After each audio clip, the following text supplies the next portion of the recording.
Hello there. It's another Saturday, and we are here on the Gracious Hope Livestream Podcast on KMTV. KMTV, we are the best from the West. If you put us to the test, we beat the rest. And of course, this is the podcast that discusses contemporary issues that affect the Christian life of faith. And of course, we center on matters that matters that are concerning the happiness of the world in which we live. We provide safeguards in which everything get in tune with biblical principles and values. So we'd like to say welcome to our podcast for today. My name is Alexander Redd, and it's beautiful out here today, even though it is very cold here in my state. And today our focus is on the psychology of President George Weah, the Liberian president, and this is all predicated on a book that was written about the president's legacy, his life, his family life, and of course, stardom. Now he is the president of the country, a country that has gone through wars and a lot of different conflicts. He has a whole lot on his shoulder. But you see, the word psychology is the way the human mind works and how it influences behavior or the influence of a particular person's character on their behavior. Therefore, we use that word psychology as the mindset of the president. And this is all um, based on the premise of the new book that was written by authors Professor Emmanuel Clarke and Mr. Isaac Vah Jr. And in our book, there's a whole lot that you can read about our president, the Liberian president, President Weah. And so we will be looking at the book. We'll be talking about the book as a whole. It's on Amazon.com. You can purchase a copy. And I know a lot of Liberians are purchasing the book as well. And I've read the book. And there's a whole lot you can know about President Weah. Let us make it very clear that the new book, The Rise to Power of Our President, is unauthorized biography of the president. It is unauthorized. However, the authors, according to them, they did a lot of interviews and they gathered a lot of facts and sources, both internationally and nationally. And so they talked to close friends, about 30 of them. And with these facts, they were able to formulate the idea of writing about the legacy of the sitting Liberian president, George Weah. So I'm so glad that you are here today. And the author, Professor Emmanuel Clarke, who has been writing almost 13 books. He is the guest today here, and we will know more about him, his life, his life as a Christian, and some of the impelling factors that prompted he and also the co-author, Mr. Vah, to write this book. And of course, please opine. In other words, please share your comments, but let us be respectful of our guests and the topic on a discussion here for today. And remember, this is not politics. This is all about, it's a podcast that will focus on the issues that matter to you. And the issues today, of course, politics is involved. However, it is about life, character, and conduct. And so, welcome once again. My name is Alexander Redd, your host. And as always, the co host, Reverend Suah Deddeh, is here. Reverend Deddeh, it's another topic, the psychology of President George Weah. What do you Yes. think today? Well, first, I want to say, this is the day the Lord has made. We're going to rejoice and always be glad in it because God has done great things and greater things He will do. That's what He's got about Himself. So we don't take it for granted that we are counted amongst the living in good health, sound mind, and everything else. And I'm glad to welcome our host today. I mean, not our host, our guest today, our special guest, Professor Clarke, Emmanuel Clarke. It is an honor to have him with us today, like we had our brother last Saturday, to discuss this very important topic on the book published by him and Avac. We hope we can get more insight that is not in the book with the back and forth, not back and forth, but the interaction we're going to have today. So again, I look forward to this discussion. I want to welcome all of you that have joined us today, and those of you who will be joining. Share this link so that a lot of us can enjoy and be a part of this discussion today. So, Alex, I don't know how you feel, but my side is clear today. The weather is beautiful. It is not cold. It's not too hot. It's a time to just walk in the park with your family. And that's what we are in Maryland enjoying ourselves today. I don't know about you, buddy, but I'm enjoying myself with the weather today. Yeah, it is beautiful in other places. It is not too dark. I mean, it is okay here in the afternoon. However, it is very cold, freezing cold here. And and we are glad that you are joining us. And please share this link with your friends, relatives, as well as your family. And this podcast is always here every Saturday. And so we have our special guest here today, Professor Emmanuel Clarke, the author of this book. And Emmanuel Clarke has been around for a long time, and he has been writing books, but it's just that, I don't know, people haven't been seeing it. Professor Clarke is a family man, he's a Christian. He believes in his faith in Christ, and he has gone through a whole lot as an author.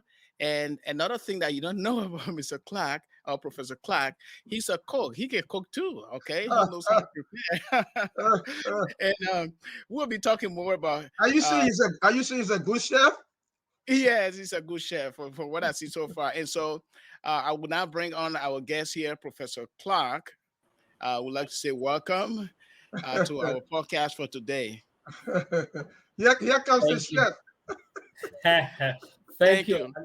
I need to cook real palm butter or palava sauce for Oh, you. wow. Single sauce.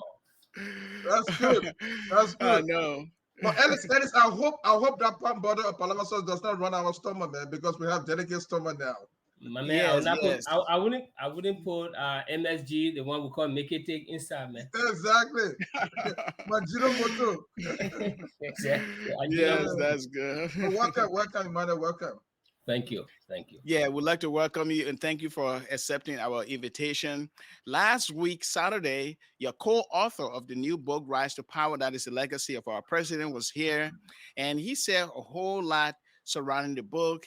And he was able to talk about some of the motivating factors that led him to co-author the book with you. Now, you writing the book, gathering the facts, I know it is hard work, it takes time.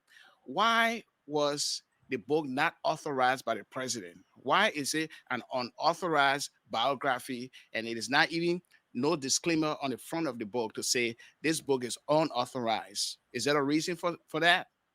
Most there's reason after we gather the facts, I started the project in 2017 and tried to approach George Weah when I was in Liberia. Did a lot of research in Liberia, but his handlers, people around him, tried to keep it at a distance from people.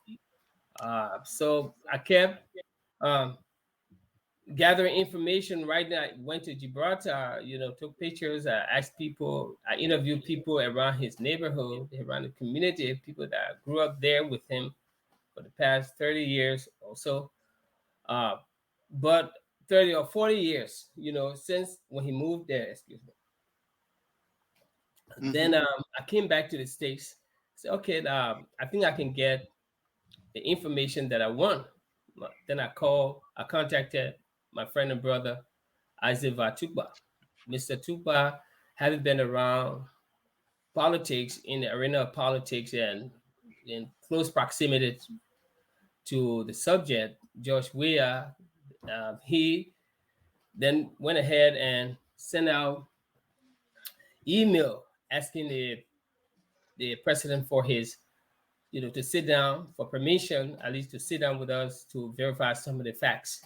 He refused. We sent the same email to several of his officials, Eugene Nangbe, Nathaniel McGill, Piso, and I personally contacted friends within the administration. But all of those efforts just yielded nothing. So we went ahead and kept writing, and we kept. Then we said, so we can go get it information directly from the man. Let us try to get within his inner cycle. So we did that. We prepared 40 questions, sent it to over 200 people. Mhm. And from the 200 people, about 100, a little bit over 180 returned a questionnaire. We interviewed people on different media, telephone interview recorded, and the from the questionnaire that came, we give it to some of his family members, his sibling. We got a good information. I know George Weah, had he written this book, he wouldn't have written it thoroughly as we did, because when the questionnaire came in, you have to do your comparative analysis using the process of corroboration. If you ask a question and 10 or 19 different people answer the same question the Mhm. same way, it means that there is truth in it, or there is ounces of truth in the particular question. So that's how we got the answer to some of the things that we received. Then from there, we had to narrow it down. Okay, we got this answer from you. We want to be put on the record? Some of them said no. So at least 30 were brave to say, okay, yes, you can put us on the record. And we did that. After the book was written, we reached back out to President Weah again. Yet he refused. The same people. So, but most books, I haven't read. Maybe I may be wrong. Even Bob Woodworth book and tons of other books, the 20 plus books that were written by and about Donald Trump. Mhm.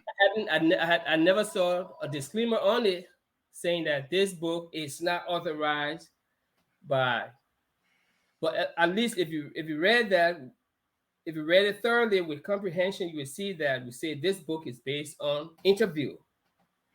You know, Mhm. Mhm. it's So right there. okay. Okay. And now the reason I'm saying so, because I mean I live in the United States. I've seen a lot of books and books that pertain to autobiography. Normally the writer or the author will have that disclaimer there. But anyway, it sounds like you made all the effort. You and your co-author made all the effort to contact the president, but to no avail. And based on your hard work of research, you went ahead and published a book. Okay, now you Yeah, said yeah. something. Go To ahead. that point. If you look inside the author's note, the author's note will tell you how Okay. how the book was written. That could also implicitly be a disclaimer. You see, so it is implied. Okay. Okay. Okay. And Reverend Dede, did you want to say something? Yeah, I just want to follow up on the effort according to Emmanuel to reach the president, and according to him, his people that around him kind of shield him from the interview or to sit with the authors. I'm thinking. Did you also try sending the questionnaire that you sent to the people you talk about? Did you try sending the questionnaire to the president too, to see if you could answer the question you want to sit down with him? Did you try doing that as well? All those efforts, you didn't know the person would not. You first the approach was to approach him, asking to sit down. Once we didn't get any response, it was when we targeted a certain individual that had been with the president for over 30 years, close friends. We did that. His relatives, siblings, we did that. And then when we gathered the information, when the book was written, we reached out just to verify some of the facts in the book. No, what I'm saying, Manuel, did you try sending those questions or to the questionnaire to the president? Did you try sending it specifically to him? I Mr. Miss, Miss, understand. Mm-hmm. Mr. Bob might have done it. I don't want to say the affirmative, but first of all, somebody has to acquiesce to sitting down and with a question. Normally, people wouldn't open attachments. People normally wouldn't open an attachment. So, Hmm.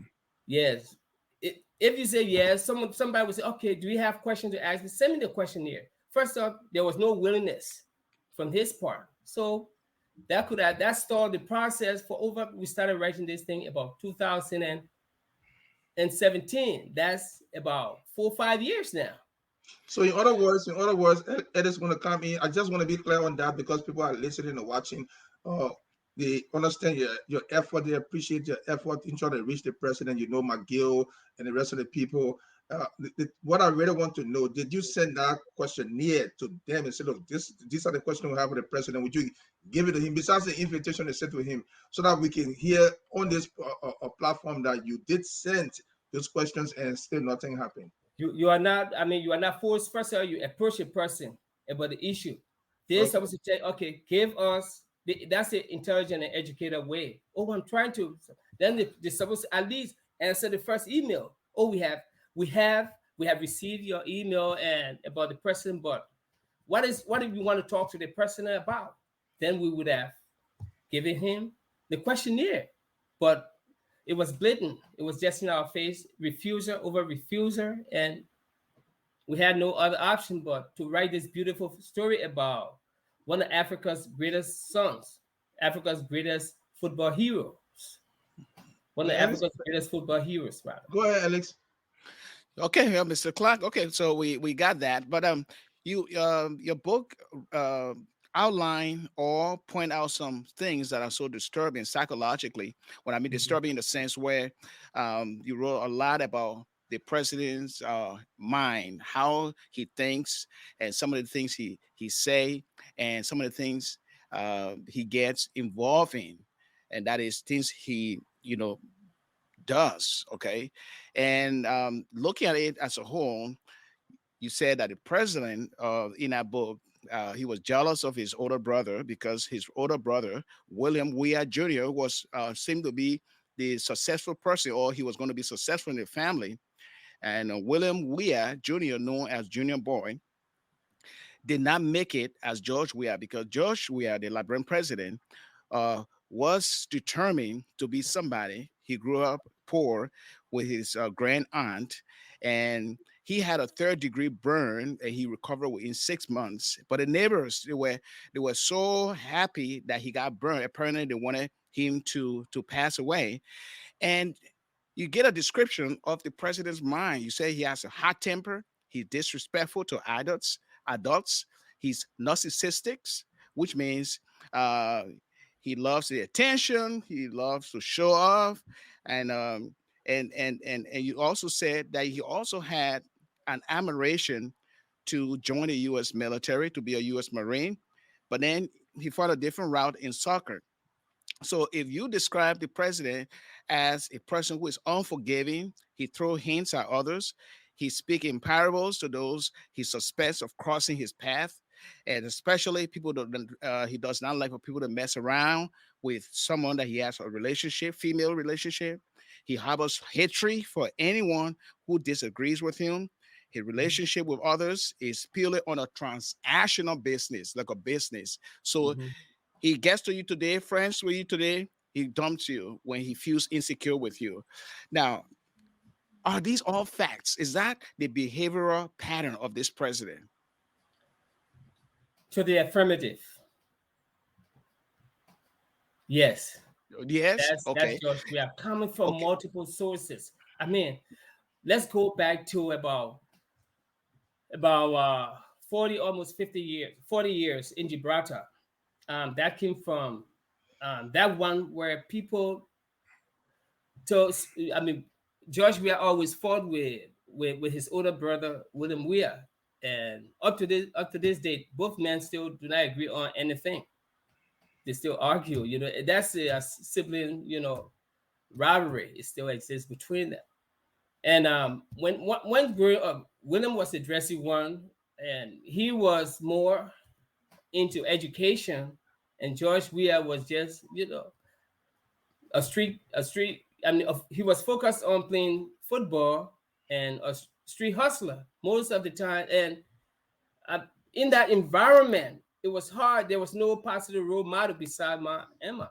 I mean, have you read the book Reverend Deddeh? Yes, I saw excerpt from it, from your review as well. That's Yes. not reading the book. Esther is No, not no, reading. no. The thing is, Okay. Emmanuel.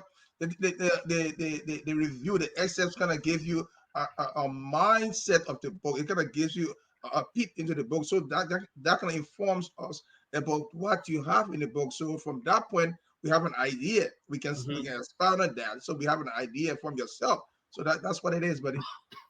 So as you describe the president here, his behaviors and attitudes, He loves attention seeking.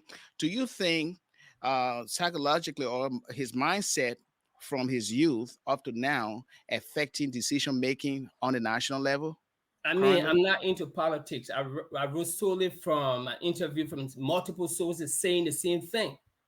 I try to avoid myself of politics as an academician, as an author. You don't want to write with bias or political bias, no.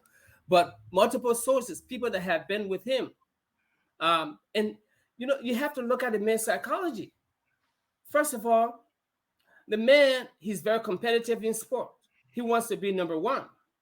George Weah has that mind that it has to be him. And if you want to be the best at anything, you want to strive for the best. You want to be number one, not number two. And people don't get it.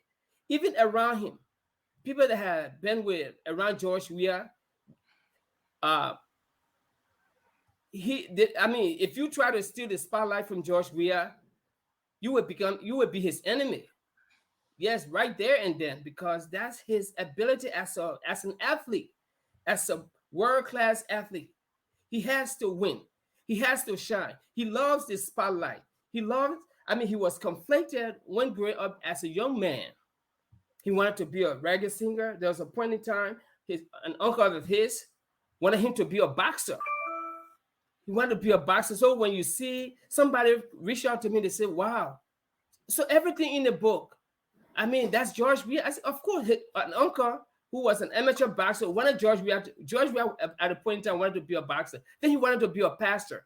He started his grand auntie house had a little chapel there. That's where this whole preaching thing started, more than 40 years ago. you know, So Emmanuel, are you saying to be competitive, you gotta be vindictive or something? Because I'm hearing competitiveness is different from being vindictive. But George Weah, exactly. if he perceives you if he perceives you as an enemy, of course George Weah will get to you. George Weah has, I mean, he can be your friend today and on Monday and your enemy on Tuesday. That's just him.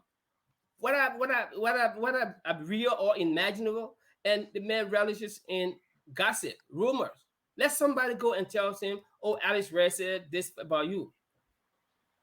People, I mean, if you look at the documentation we've done, the survey we gather, it's a pattern upon pattern upon pattern, and different people. If you look at Josh, we have trails of friends, former friends. They will tell you, my man, somebody told us that. I mean, the reason the man broke away from me, they said I was behind a partner of his. Simple as that. And, speaking in parable, throwing hints, as we can say in Liberian English, is an inherent part of George Weah, according to friends, people that have been with him. He won't come directly. He just tells you and tell his followers or his posse, my man, I don't want that man around me. I don't want to talk to him. Of course, all of them would turn their backs on you. Okay, I mean, I haven't reached that stardom that he has achieved. Likewise, yourself or maybe Reverend Deddeh, to approach or to reach that stardom. I believe that, I mean, we are humans. We are not perfect in any way. Only God is perfect. Only Christ is perfect. And so these behavioral patterns, don't you think they are all part of the makeup as a human? They all, I mean, hey, I like to look good. Sometimes I have some narcissistic tendencies. I like to look good. I like to buy clothes. I like to show off at times. These are things that spring up from time. So when people listening to you, people will say, but it is all common. We do that. What will you tell those people? Jealousy, being competitive, they are all part of the human gene, nature. What will you tell those people? So do you agree with what is written in the book, that is what is written there is true of Josh Weah? Let me reverse the question. Well, I don't know. I didn't gather the facts. But you said you The only just said the it's only thing I human can tell behavior. you, the only thing I can tell you, Emmanuel, is I met Joshua one time, and Mm-hmm. that was on Staten Island in New York when I just come to the States, and I was prosecuted. I was kidnapped and tortured by the Taylor administration under Joe Tate, Mm-hmm. and I came to New York, and I was on Staten Island, and there's an area there where all Liberians gather, Yeah, and big they tree had roast under the meat. tree there. Okay, so eating meat, and his protege. Karika introduced him to me. Say, this is the journalist that Taylor wanted to kill for investigating Samuel Doki's death. And that was, he said, man, he said, man, are you crazy? You want to tell me the news is so hot and you want to go all the way to Banga to go investigate? That was crazy journey for you. And then we just laughed about it. That was the only time that I met him. But what I'm saying here, go ahead. You were saying something. So what I'm saying here, it is common for all humans as a whole, for us to have these tendencies, like to show off. We like to be competitive. And when we are betrayed by friends, we don't want to see that particular friend at all because they are the enemy. Don't you think so? I mean, as human, we humans, we are complex. We are complex animals. Some people have control over some of those inherent behaviors. Some of them, some of us act without warrant, without fear. So I mean, George Weah, I myself, I'm not perfect, but I try to control and guide my life according to certain principles. If I feel that something is wrong, I will ask the question. That's not what George Weah does. He doesn't approach the person he hears the thing about. I mean, so he just cuts you off. They have tongues and tongues and tongues of friends. Even Ronnie Secret, this guy, he accused him of stealing his money. Um, you know, he used to hold George Weah credit card. When the went places, he was responsible for spending, and without, according to the story, uh, he let a guy go. He just, people told you, oh, the man using your money, and according to the fellow, it's not true. He never stole George Weah's money, but because of hearsay, gossip, he had to let the man go. This has been a pattern. If you read the book, you would know. I mean, I'm not perfect. Perhaps, I mean, I know I have those inherent tendency of, like anyone with power, with a certain amount of exposure and global reach, can is capable. Let's say anyone is capable of doing a certain thing, or is capable of being like Hitler. Once you get at a certain level in power, you can be, uncontrollable if you allow power to control you. Well, if you're just joining us, this is the Gracious Hope live stream podcast on KMTV and graciousHopeFellowship.com. If you're just joining us, we'd like to say welcome and please make a comment. And some people are making comments here, and I will just put them here gradually so that all of you can read it as a whole. And today we have our special guest, Professor Emmanuel Clarke. He is a prolific writer. He has been writing books, about 13 books. And this new book on the legacy of our president, Weah, is co-authored by uh, Isaac Vah Jr. And Emmanuel Clarke is a publisher, and he is no stranger to publishing. And so the book is available at Amazon.com. And I have read parts of the book, most part of it, and even the excerpt. May I say the excerpt? But for what I gathered so far, there are some serious charges that we can take a look at when it comes to the president's conduct that we see spelled out in this book. For example, the president is charged with having an unforgiving attitude, and that is the opposite of God's grace and forgiveness that He has instructed us to do. Now, we know from history, if we look in the president's archive here, some of his utterances, one of it, he loves God, he loves Christ, okay? And he says that we all should pray for our country so that our country, God can bring peace and stability to our country and unification. And it is all left with Liberians. So that is his plea. And we know we see him on the pulpit at the church preaching and teaching or maybe making comments.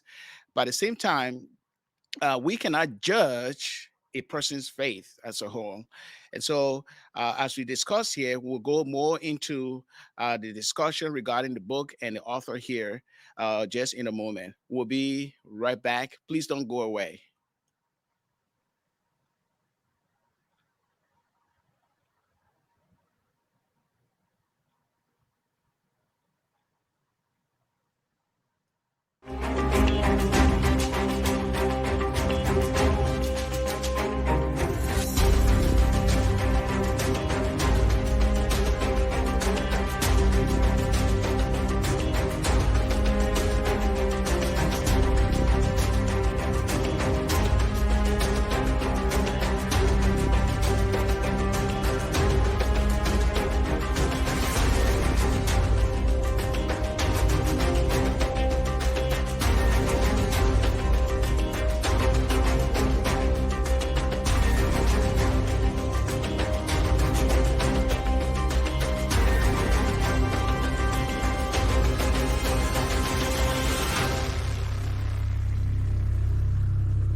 All right, and we are back here with our special guest, Emmanuel Clarke, Professor Emmanuel Clarke, and he'll be right back. Reverend Deddeh, so far he has revealed a whole lot here that I believe will motivate other people to maybe buy the book and read it, and for history, because Yes, there's a indeed. whole lot here, Yes, indeed. and that some of the things that are so disturbing in the sense where the president's private life.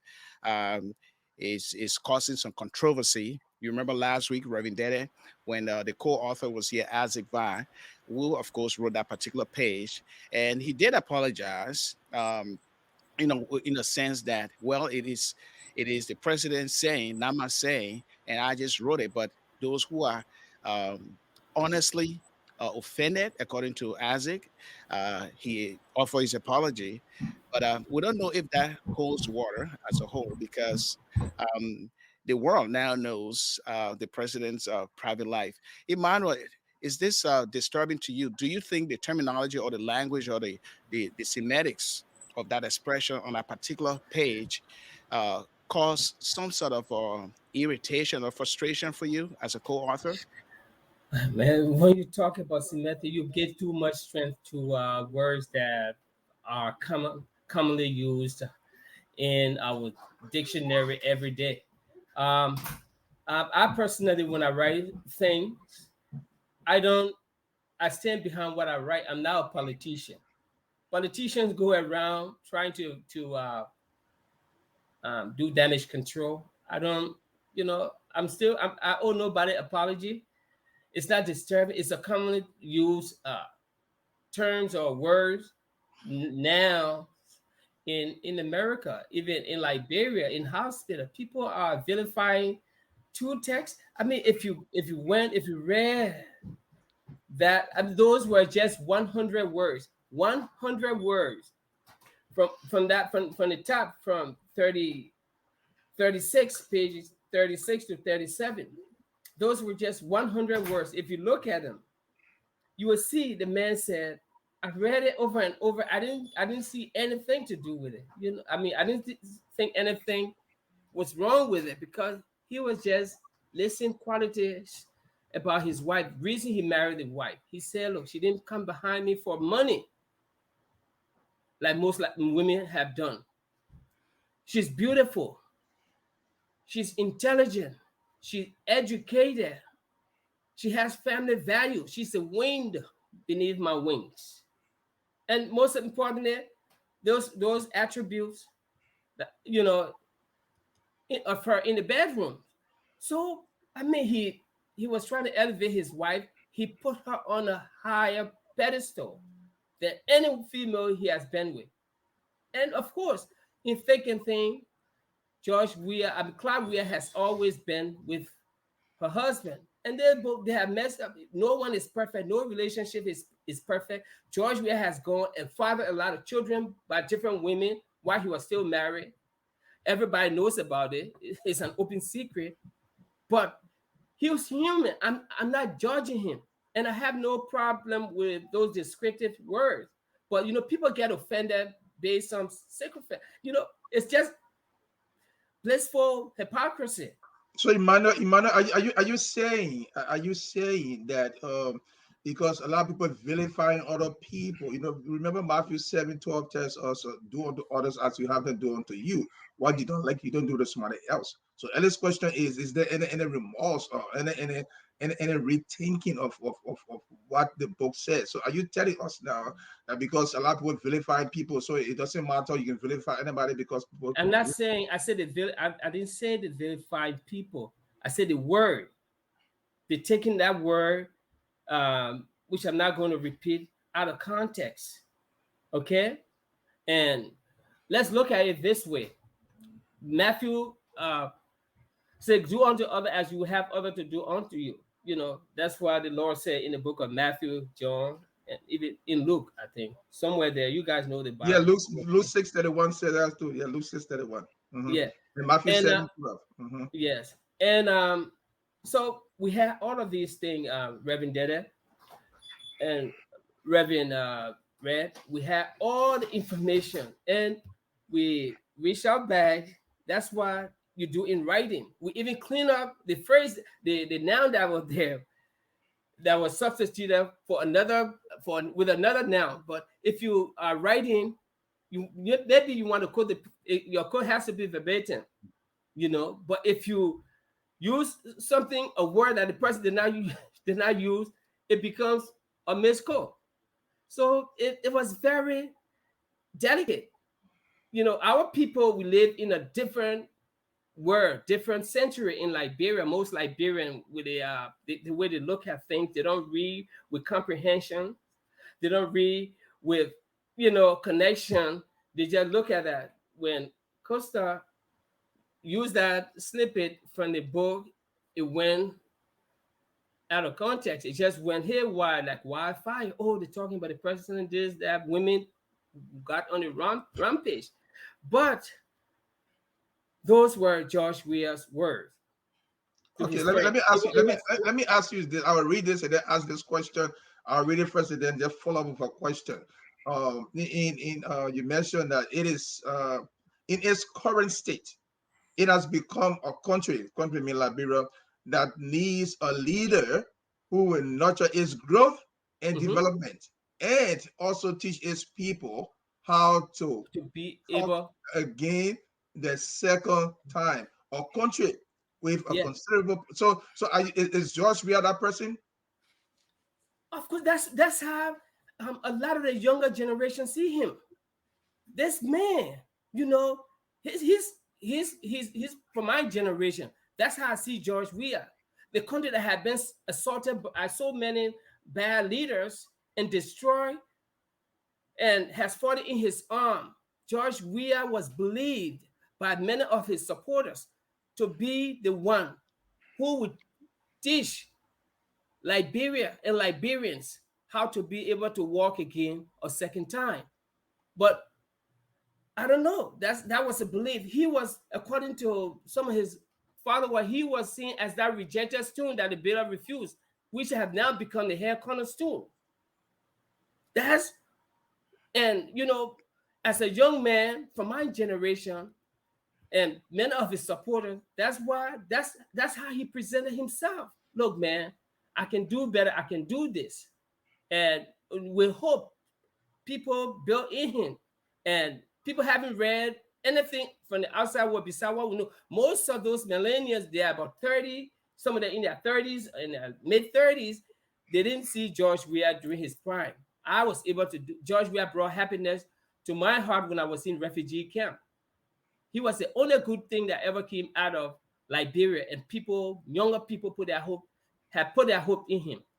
But according to political analysts, that hope is dwindling by the day. But I'm not going to speak on it because we're not here to do politics. We're here to build hope. We're here to edify people as they listen with our word. But George, this book, if you look at it, you will see that his book was, my whole intention was to motivate people, to inspire young people that no matter your situation, no matter your state, your genetic predisposition to poverty or wherever you are born, your family lineage, no matter it, you can pull yourself up by the bootstrap like George Weah has done and did with using football.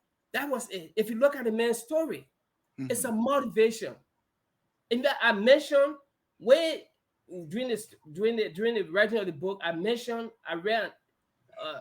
came across a newspaper in East Africa. I think it was in Tanzania or Kenya. How they say because of George Weah going back to school inspired a lot of educated people. This was back in 2019. I came out to that particular newspaper article, and he's an inspiration to many people across Africa.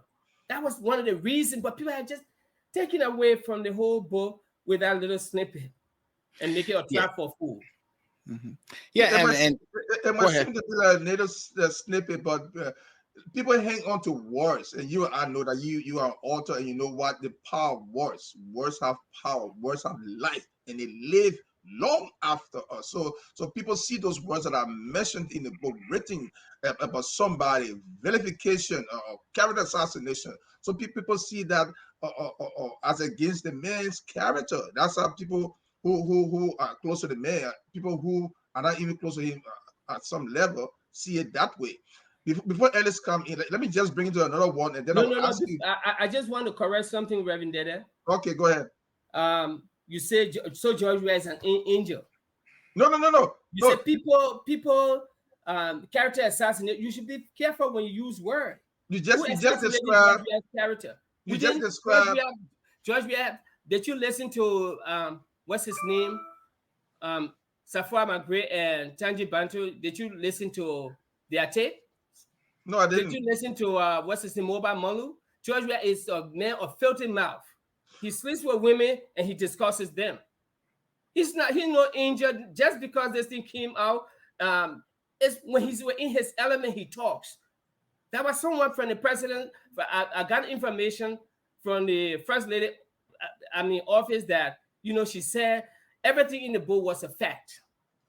Okay, so what I'm saying, Manuel, I agree with you. What I'm saying, Manuel, what I was trying to say was that in the face of what you said, you just made a point to elevate what I was saying. I'm saying in the face of what the book talk about. You said the book took a snip, just a snip of the book. So I'm seeing people hang on to words. People hold words dearly, depending on who the words are being said about. I'm not saying none of us injure. I'm not an injure, not a you, not my brother and friend Alex. None of us will fit in that category. But you and I know, and you just mentioned that vilification and the rest of that. So I'm saying, in the face of that, people have all right to interpret the book the way they see it. That's democracy. So are we going to take offense to how people see the book or not? That's what I'm asking you. Oh no, people can.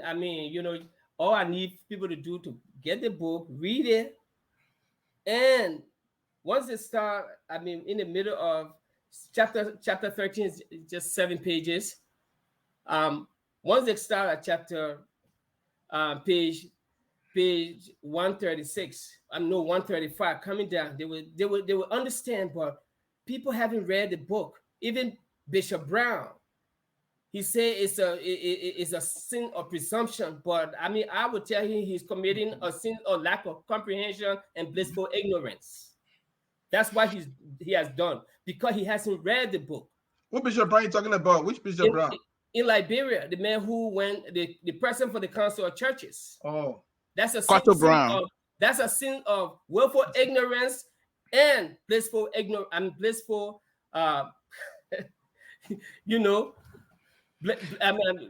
blissful ignorance and lack of comprehension.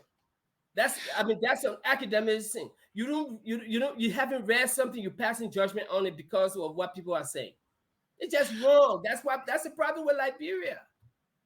Okay, now this book here was written to tell the president's story, not from the president's perspective, but with the president clarification on some of the contents, which he refused to do. And we put years of research, thousands of hours of writing. When it comes to writing, that's what I was born for.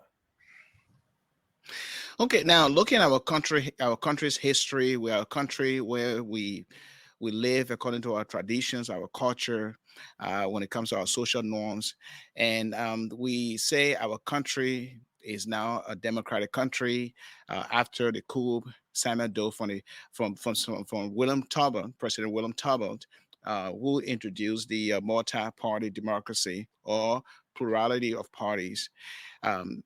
Going on forward, we always say democracy. We are a democratic country. We can express ourselves. And we have seen over time campaign violence. We have seen violence against groups and leaders and people. And we have witnessed the uprising of protests. And it's all under the banner democracy.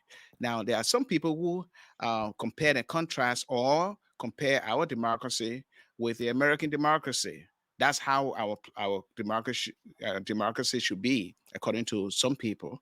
But I see that democracy, in a sense, our democracy, African or Liberian democracy, in no way can be like the United States democracy, because we are two different peoples in two different nations and based on our historical events as a whole. Now, do you think, and you may agree with your co-author on this, Isaac Vah, last week he said that this is all expression of democracy. You are free to express yourself. Do you think, based on your culture, your tradition, your custom, like respecting the elder people, do you think you've gone so far by expressing yourself in this book about talking about the president or sitting president, like the first family of the country? Or where does free expression stop or end? Oh, I have a question for you. How is Liberia different from the United States?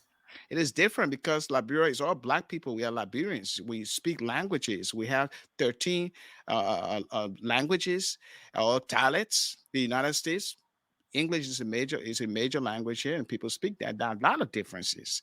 And the United States is bigger than Liberia. Liberia is a tiny country, about what, 4 million people, three to 4 million people, and our culture, our tradition, quite different. We are the indigenous group, and we have been having this whole conflict regarding the Congo people and the country people. So we are different in many ways. So in any way, but that is another discussion if we want to talk about democracy, okay? Because I can lay the premise and I can give a whole lot of reasons why our democracy cannot resemble the United States democracy, because we have seen globally it has not worked in other countries like Afghanistan, where the United States wanted to impose that democracy. Guess what? Human cost and everything, and it didn't work. So what I'm saying, my point was that, do we look at democracy as a whole in expressing ourselves freely in a way where we can also check and balance our traditional norms that respect, for the office of the president, and respecting the first family, and knowing and understanding our utterances, things that we say, our mannerism, and these are all Christian values. So, can you say, where does your free speech end when it comes to the context of the Liberian environment or society as a whole?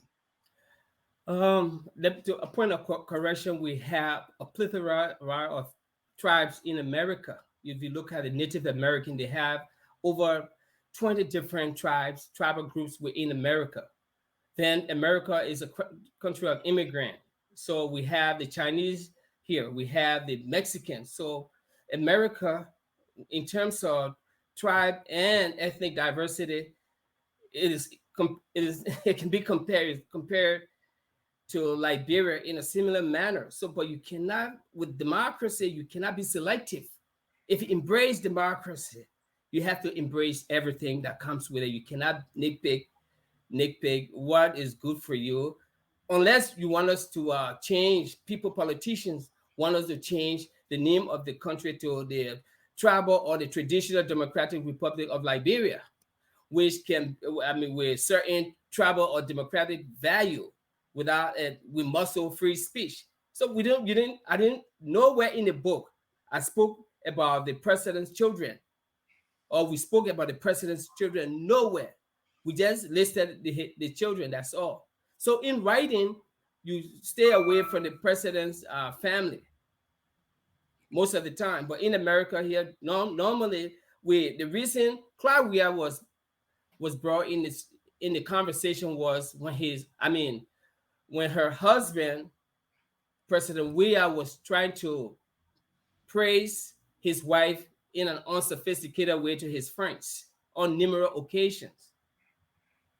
You will see that. So we didn't go far. We didn't use obscenity in that, beside that one that is being hypocritically, judged by people that haven't understood the full context of that particular paragraph or that particular chapter. But Professor Clarke, Yes. remember, opposition leader of the ANC, Alexander Cummings, disagrees with that. He did not like the language that was used on Clar, and that's why he dismissed his chief of staff, Isaac Vah Jr. So, and other women too, because it's not just Clar, it leads to a much bigger issue of women being denigrated, being overlooked, and being undermined in a society dominated by men. So it's a much bigger issue. And Isaac Vah, your co-author, apologized for using those words or those choice of words. And so that is something that we talk about. Anyway, let's go forward No, here. no, I want Let's we, oh, go ahead. John, Go ahead. I want to point out some errors that came out of the whole Isaac Tupac AFC saga. Mr. Hmm. Cummings, I respect a lot.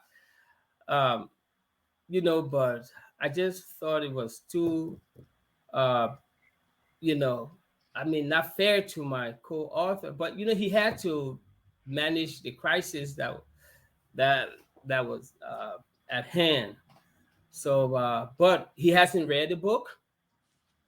Joe Howard Taylor hasn't read the book. None of them read the book, and they went and jumped on the bandwagon to condemn the book. The book, if you have gone through the book talked about Liberian history in depth. Even Mr. Redd, if I ask you Yeah. why Liberia is called the sweet land of liberty, do you know why? Of course, I know. But again, that is not the focus here. The focus here That is not the is focus that because you they're taking a little thing because we Mhm. tie everything about Liberia into the George Weah story, the good, the bad, the ugly. You cannot write somebody's bio just you just to praise sing him. You gotta write it in a human Yeah, form. yeah, and that is That's what we understandable, did. Professor Clark. Yeah, that's true. That's true. I mean, that is totally understandable. And you wrote other things about his start and why he got the start, and the reason why he is successful, or the President Weah is successful, is because of his good work ethics. And so that line that I saw in the book of his good work ethics and how disciplined he is, and going back in 1988, he had to train with Monaco, and he was not physically fit, but he trained, he made an effort, and he became a star. And so looking at a person who is trained, or who respects self-discipline, or who practices the virtue of self-discipline, which of course is the fruit of the Holy Spirit, according to Paul in the book of Ephesians or Galatians. Now, how do you see President Weah now in his governance? Do you think all of those patterns of behavior, his conduct leading up to the presidency, because in order for you to be elected or president of a country, the populace must trust you to give you power to lead them. So where he's at now at the helm of power, what do you think? What is your perspective? How do you view him now? And how do you think our country's future under him is going to be? We haven't written that part of the his presidency, which is the next book that is coming up. Because this man, George Weah, when it comes to discipline, I was just listening to George Weah, the interview we had with George Solo, who spent years with. He said, he told George Weah wakes up every morning at 4 o'clock. He doesn't care what time he goes to bed at 4 o'clock, and that's when his work starts. How many people?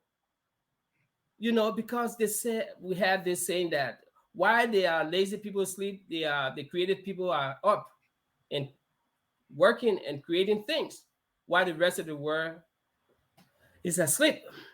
So, and that's the man, he disciplined himself. Why people were acting, you think, George Weah was a better player than James Salazar Diba?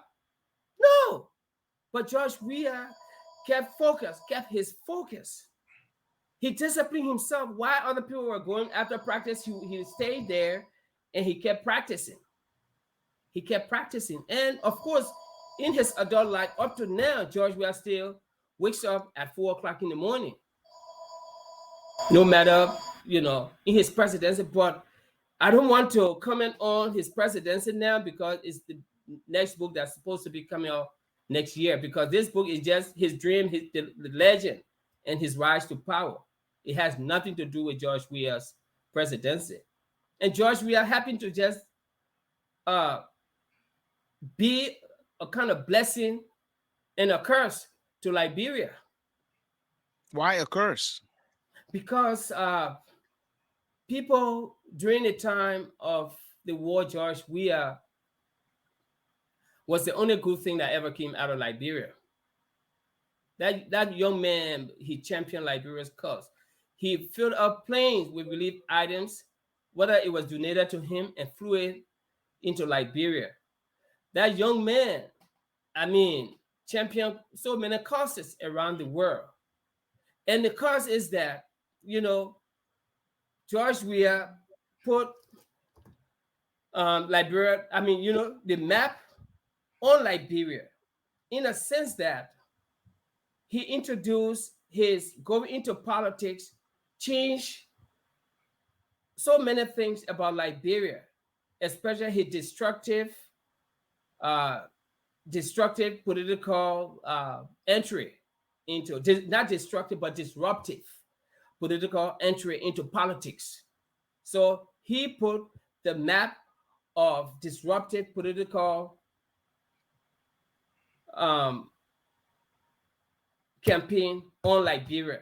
Besides putting Liberia on the map and raising the bar, Liberia on the map of world soccer or world football and other things. Besides that, he set the bar so high for how African players will be seen in Europe. Because after what George Weah did with that Ballon d'Or, he's the greatest African player. I mean, I can say it with pride and animation whenever I think about it. Winning everything the sport world had to offer. Everything. So Emmanuel, we get that, but just a follow up on Alex's question. With all of what has been said in the book, I mean, you comparing and contrasting, and you describe George Weah in some glowing colors in the book, which is fair enough, and you give reason for that.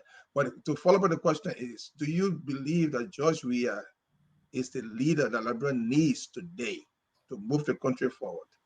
I'm not going to comment on politics. We just Emmanuel, you mentioned his two attempts, the two because that's attempts to be president. So I'm saying, I'm just asking a question because everything we do, we are political animals, Emmanuel. I agree, you're not a politician, fair enough. But we still think, we still look at things, we analyze things and the rest of that. We're not saying you should be a politician or to get you to interrupt in the politics today. That's not the intent. We just want to understand from the book perspective, from the glory and description of George Weah. Do you think he is the right person for Liberia today? You have to, according to Niccolo Machiavelli, he said, if you want to determine the intelligence of a leader, you got to look at the person he surrounds himself with. So, having said that, when George Weah came to power, there were a lot of hope for young people that George Weah would have transformed their lives.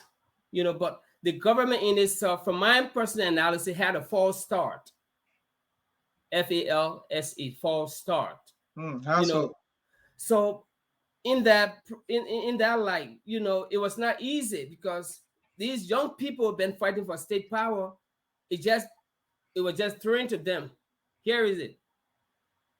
And today, the economy, according to family members from back home, is in total. Unemployment is high. People graduate from college, no job, nothing. But it was a lot of people's hope that George Weah would transform their lives and transform the country and make it more competitive among the community or nation. But again, the result says the opposite. Okay. And so, what will you say to those who look at the book and they feel offended, or somehow those who are ready and they conclude that it's just a tabloid, it's not a real book? What will you tell those people, your critics? Let them write a better book about George Weah. That's all. Let them write a better book than George Weah. Let them go and have George Weah sit down with them, and let them write a perfect, better book. As a writer, you need to write unfiltered about a person. If I was sitting with George Weah, all those information that I gathered, I wouldn't have had it from other people, from his own siblings, people that he grew up with. You know, your own brother or your sister, they don't lie on you. Maybe they might have malice against you. Who knows? And most of those stories were corroborated by other people. Mm-hmm. So I don't know what Liberian people, what the readers, but most of these people, they are saying, oh, it's lie. Have they read the book? No, I have sources. That's why I challenge the government, even George Weah, to go to court. He has no case. Multiple attempts were made for the man to come and verify some of the information. He refused. Yes, you So, so, said so, okay. so you wrote in the book, and I'll just read it, and then I can ask a question. I'd like to take it from there. Like a hungry firefighter, prize fighter, George Weah knows the taste of victory and the agony of defeat. Some pundits will say that ever since George Weah became rich and famous, he developed a quote unquote hunter gatherer mindset as a way of preserving his wealth and status. What do you mean by that? For us who don't know what you're trying to describe, can you just elaborate so that we get clarity from hunter gathering mindset for some education for us? While in a hunter and gathering society, what do? They go out to look for food, right? Yeah, they go out and look for food. Once they find the food, what happened? They have to preserve it for the next day.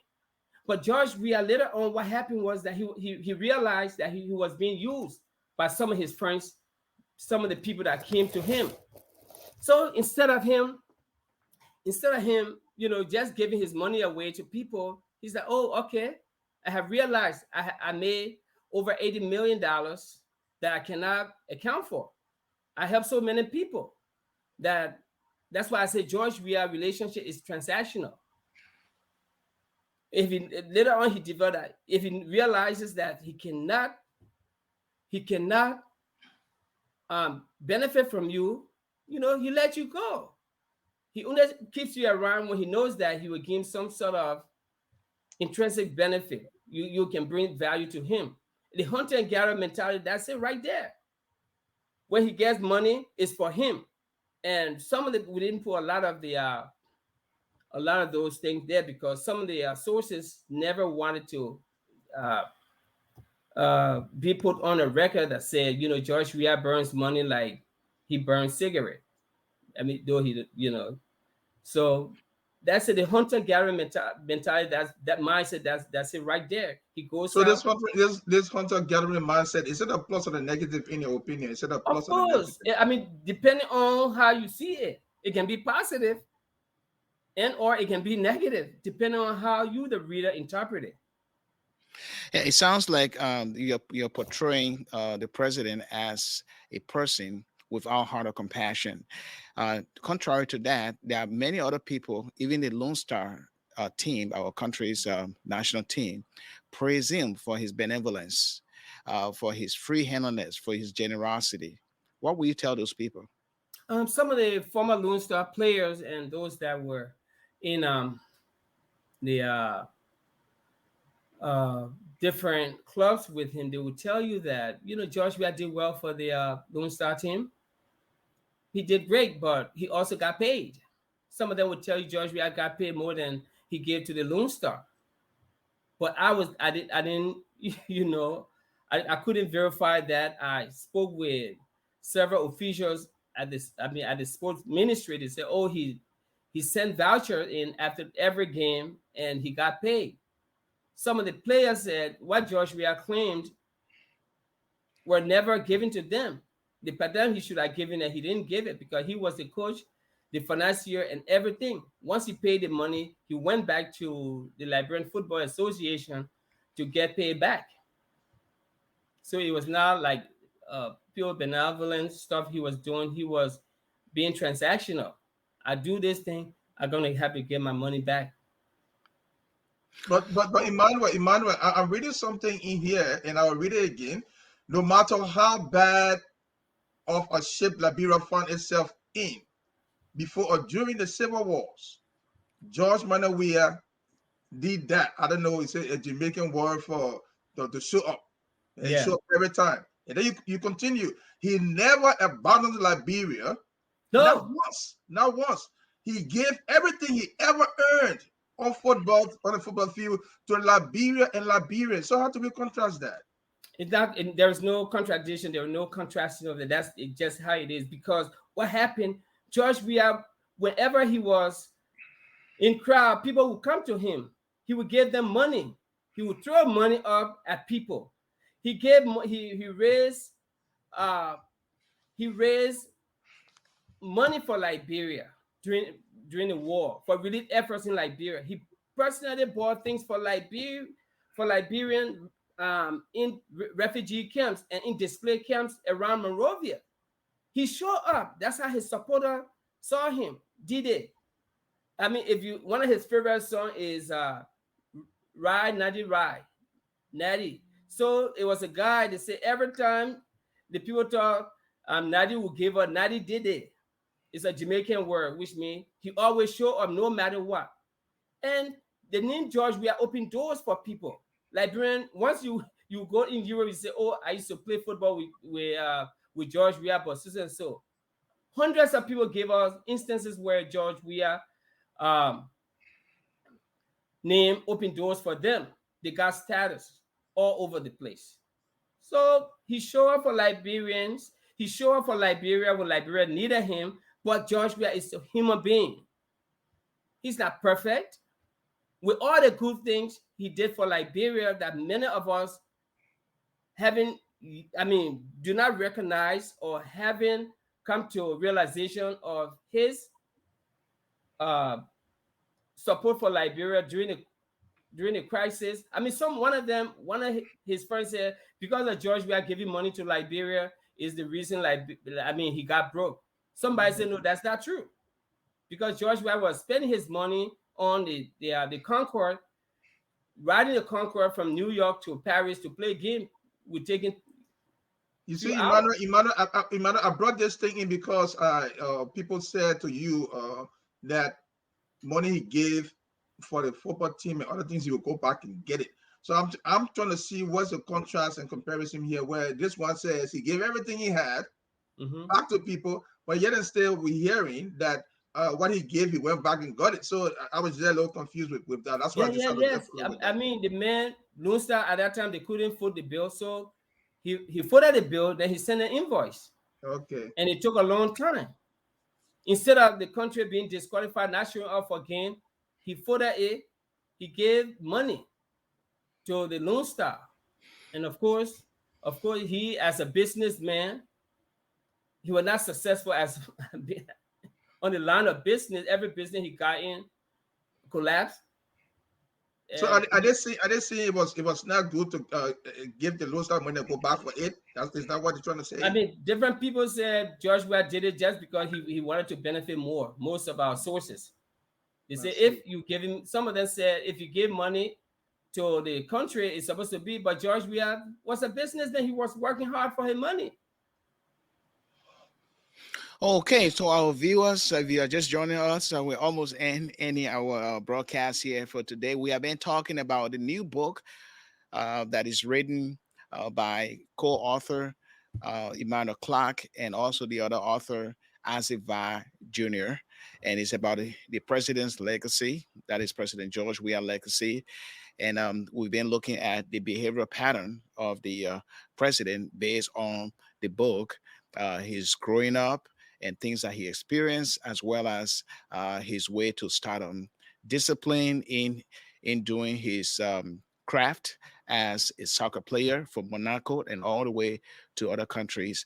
And now he's successful as president of the of Liberia, our country. And this book is causing some stirs as well as controversy because of some things that most women say offend them regarding the president's utterance regarding quote unquote privacy with his wife.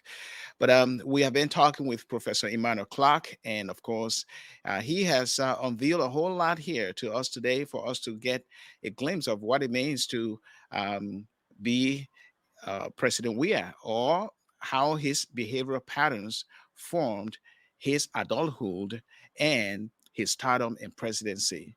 And so we are glad that you're joining us. And we just have a few more minutes here. And we really, really appreciate all these comments here. You have a whole lot to say, and that's good. It's good to express yourself in every way.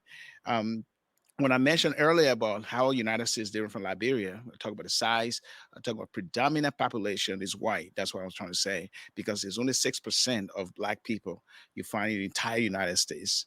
And so statistically, that's what I was talking about. Someone was writing here saying, well, we are black too, and the United States had a lot of black people. So that's the difference. Okay, I hope you understand that.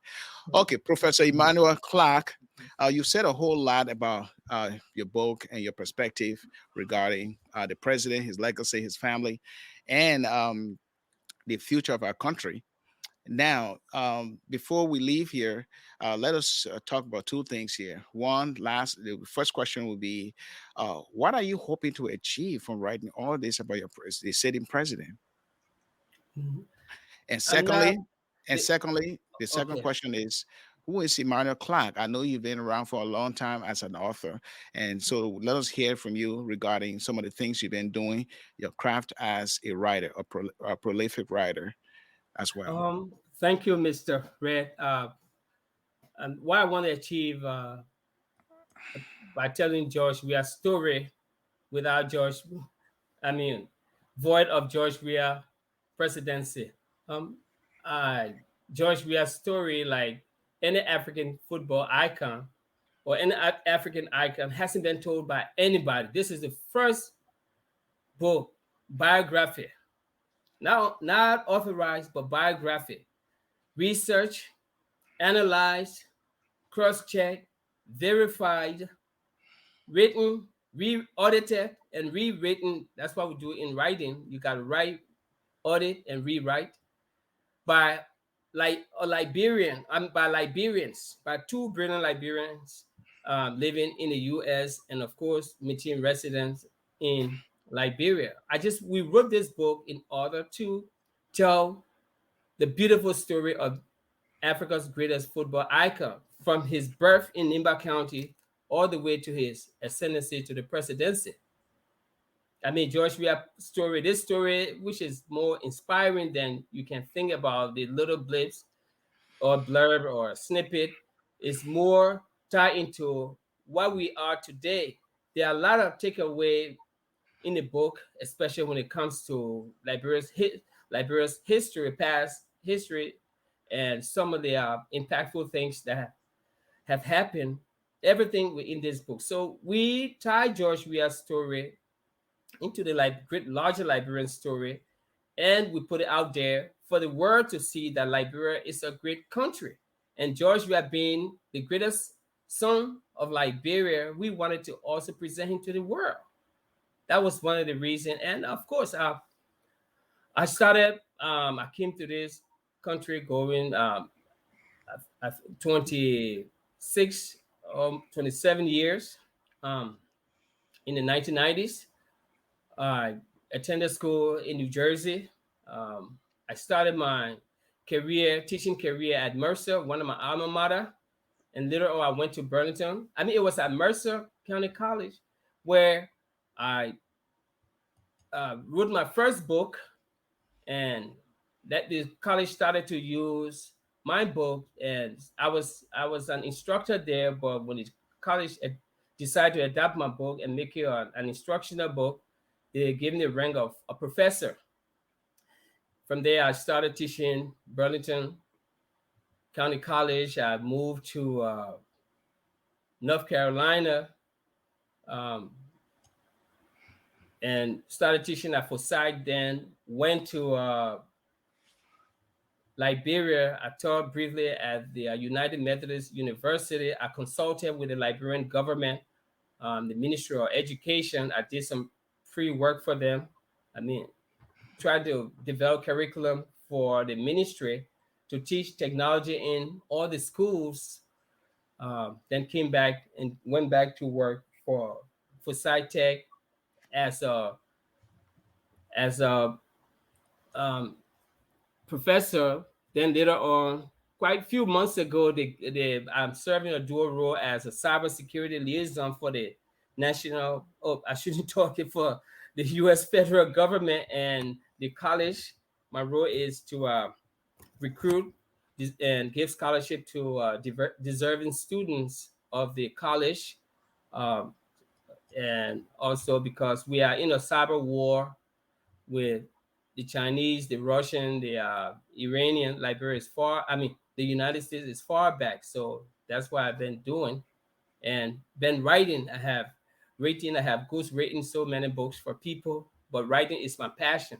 Though I do other things to, you know, pay the bills, but writing has been my passion. My first book came out 2006 to a huge acclaim, and you know, that's why since the first book came out, I have just gotten. I mean, I just went on a roll. Sometimes, some years, I write about 2 books, and you know, just spitting it out.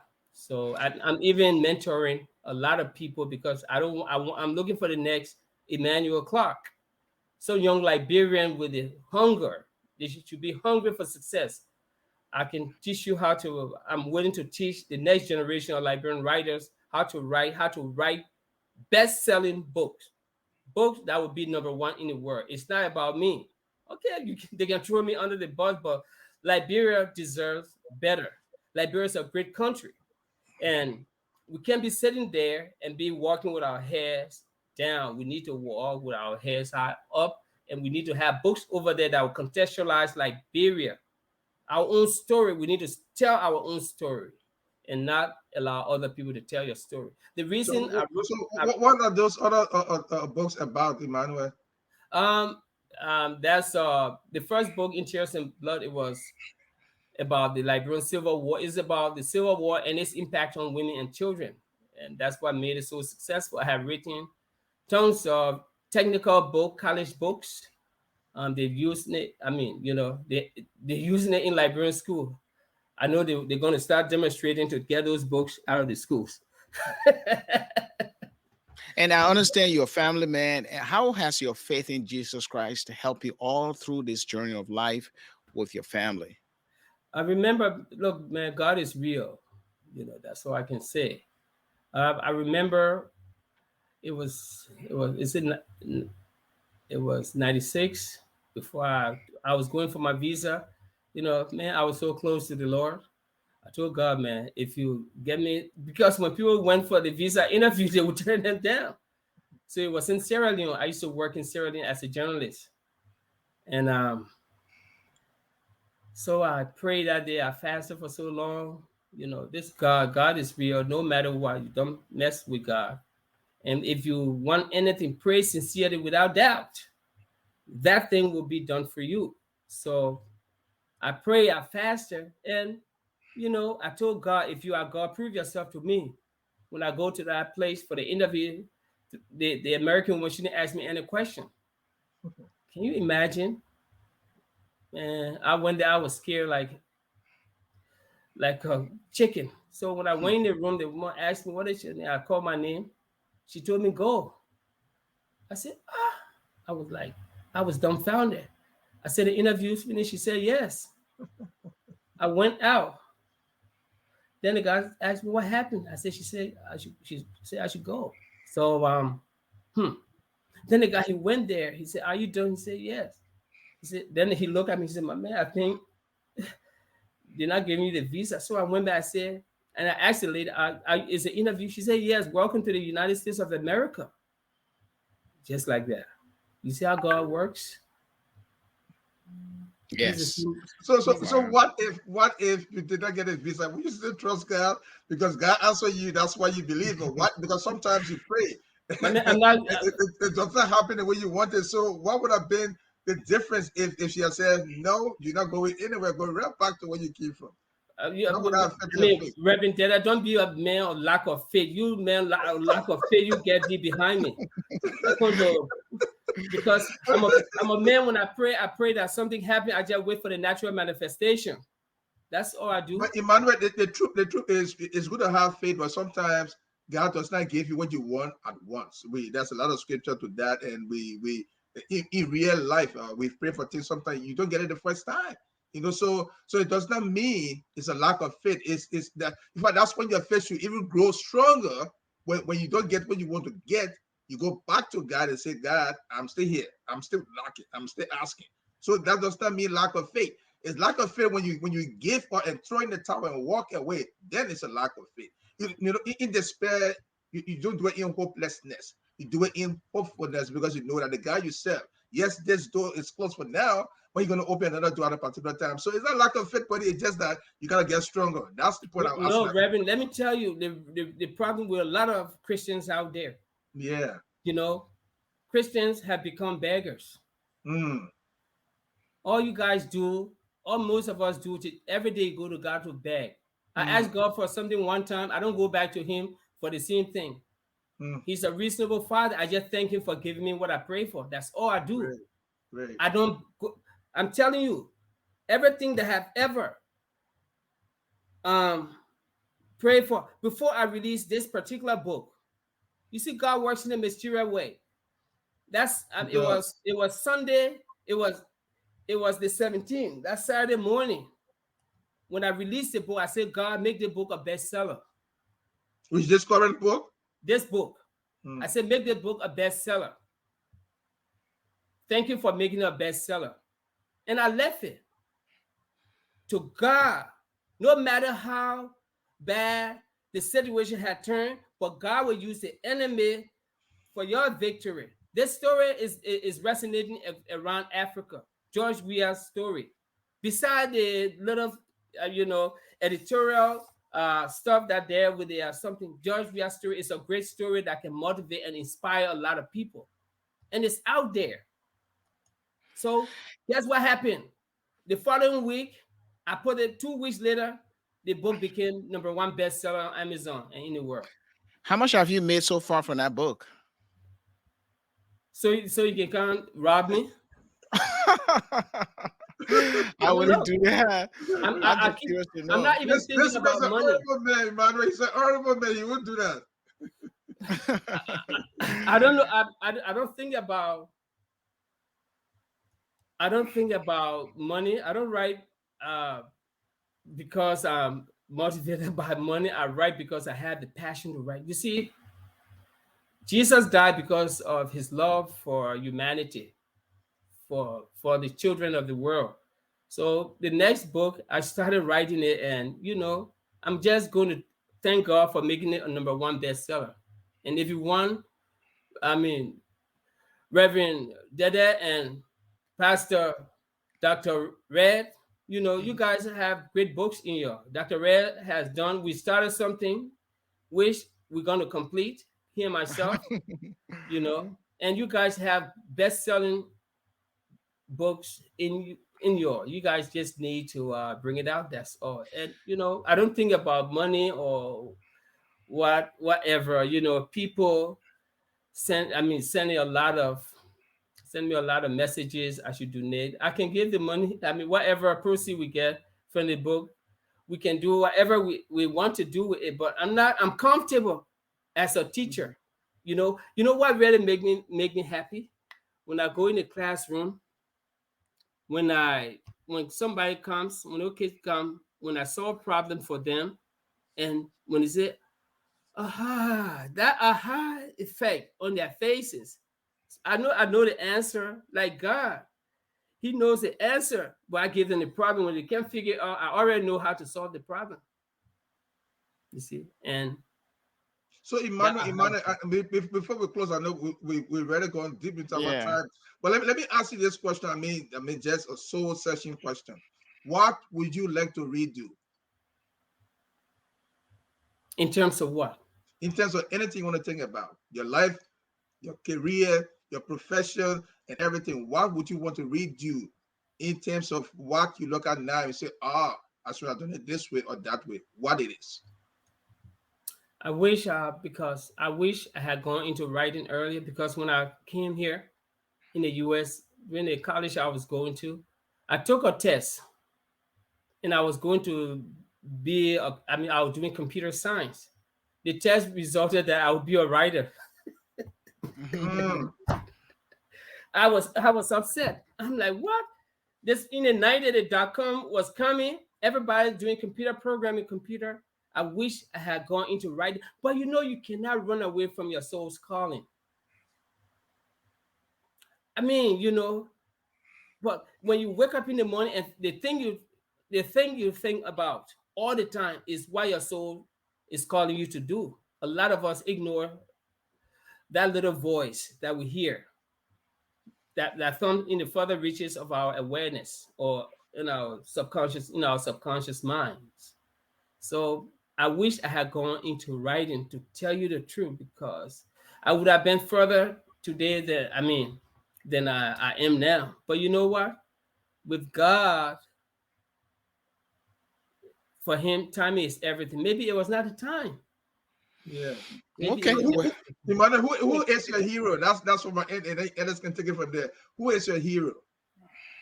Oh man, my mother. I thought you were going to say George Weah. George Weah is my football hero, no question about that. But this woman, she's like 4 feet something. After my father died, my mother couldn't afford anything. My brother brought me to her to stay with her. She didn't know me from anywhere.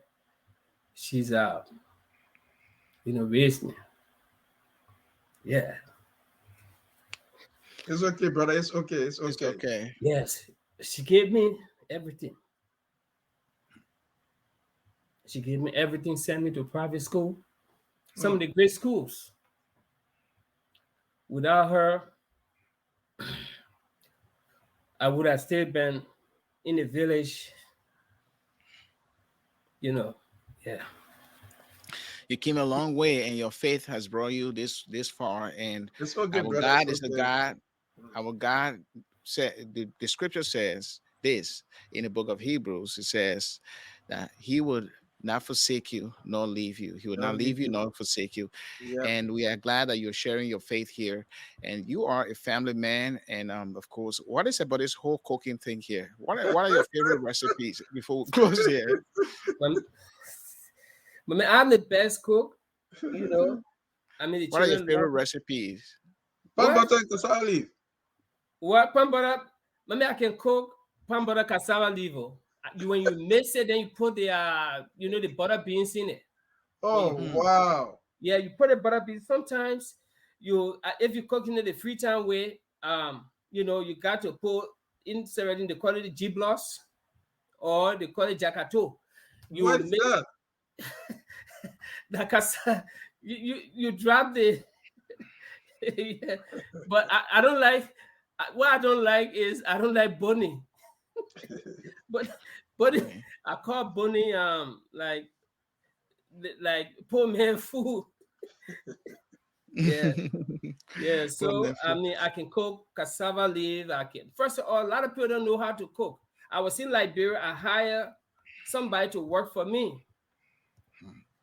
You know, I hired somebody to work for me. What they were cooking for me. So the maid never cooked good. So what I did was I told her, you know what, I will cook for you. She went in the market. She brought a potato grill. I cut it everything. She said, "Oh, you come from America. You know how to cook?" I said, "Well, let me teach you." I seasoned the meat, I pop boiled it, everything. Then I went and fried everything. And when she tasted it, she said, Bossman, you can cook. Just a woman. Who teach you how to cook? I said, my mom taught me. But what is jagato? You didn't explain what is jagato. You're talking about what Jagato is is that? airplane.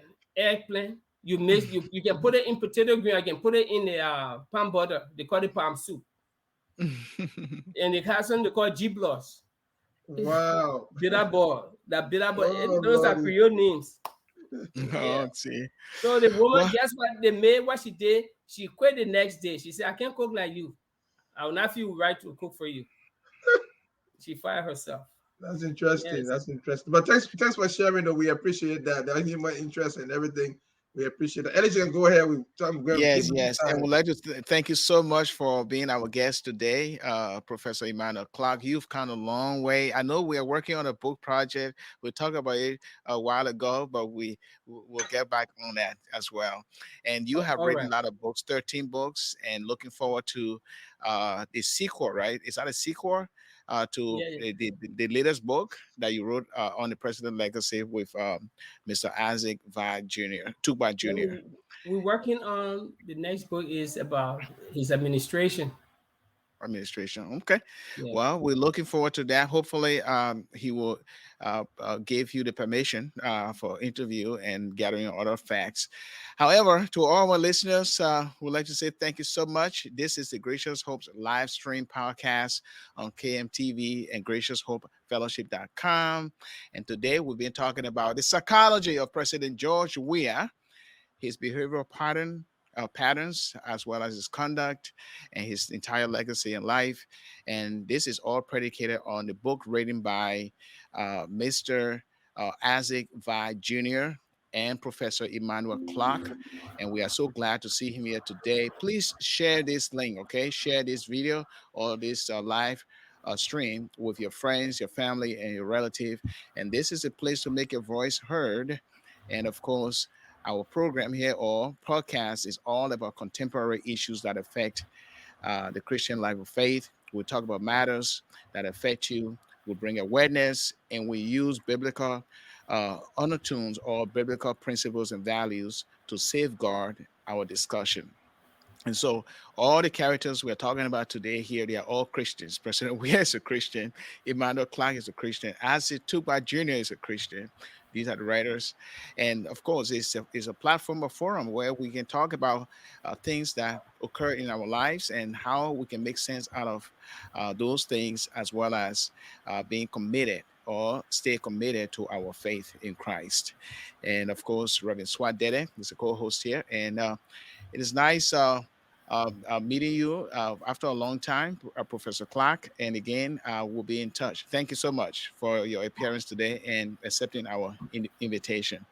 Thanks Thank for you, having me. Professor Clarke. Thank you very much.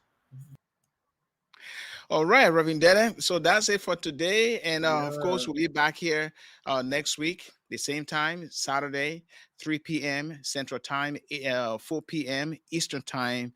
And for those who are living in Liberia, it is 9 o'clock p.m. GMT. So we'll be back here next Saturday. And don't forget, tomorrow, Sunday, Reverend Deddeh is going to be here bringing his regular Bible study teaching. Yes, yes. And please join him at 5 p.m. Eastern Time and 4 p.m. Central Time. And that's it. And I'll also be here tomorrow as well in the afternoon to bring you the regular Sunday message. Thank you so much. And may you have a blessed weekend. Bye for now. Bye-bye.